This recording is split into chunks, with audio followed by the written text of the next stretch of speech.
Okay, it's Brian here from quantlabs.net. How you doing? After a week of disastrous experimentation in the world of SQL Server 2014 beta, MongoDB, Redis, all the NoSQL stuff, as well as the R and Python. What a wasted week. So we regrouped and gave ourselves a new era, I guess you could say, using Matlab and .NET and only .NET. So everything seems to be working fine. One of the biggest challenges was being able to bridge .NET C# programs and being able to call Matlab. There's still some very severe limitations using the process through the builder any toolbox. There's a lot of gotchas in there we didn't know about, and it's always a case-by-case situation with depending upon your function that you're trying to call from C#. That's a Matlab function. Some Matlab functions have mat files which are dependent, and you get all kinds of exceptions when you try to do that process. So I didn't realize how severely limited the builder any toolbox can be. I'm sure there's ways around it. I don't have the time, nor do I have the patience to put up with that stuff. Anyways, but one of the key ingredients of what we found here, calling C# or having C# call Matlab functions works good in certain scenarios. But there is another thing that we have tested and it actually works. I want to show that to you. What we're going to try to do is we're going to create basically a plot, and what we're going to do is from C# we're going to call that plot, which is really a Matlab function. So here's the function that we're talking about, this plot array. And it's just an array. So we're going to pass some random stuff into this array using builder any toolbox, but it's actual data from C#. Not only that, but here's the key ingredient. This CLF enables you to keep the previous figure in place.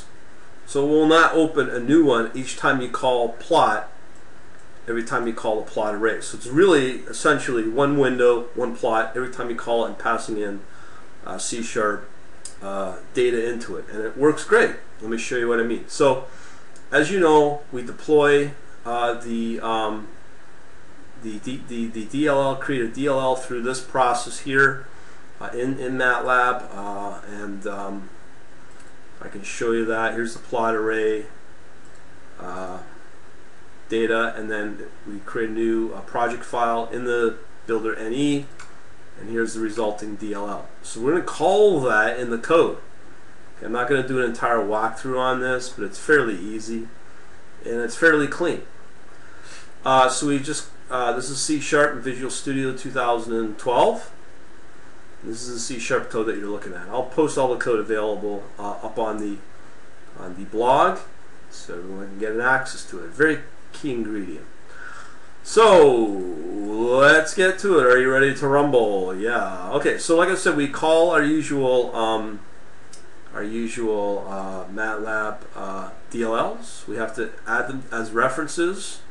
MW array, and that one I just showed you, the plot array. We call it equivalent of an import within Java, no different than C#. We define and instantiate our new plot array class. We define that right here. Oh, you know what?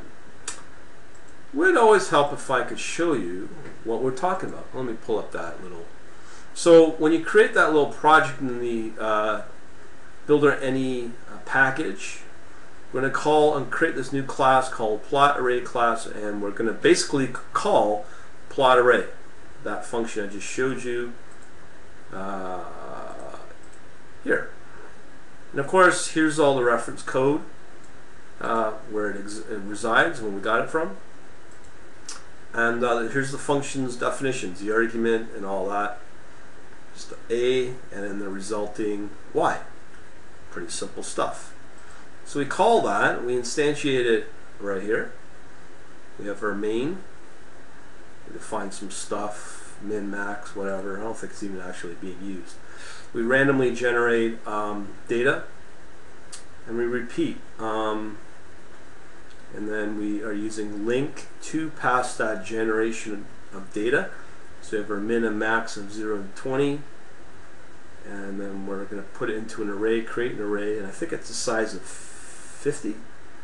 And then what we're going to do is we're going to call our array.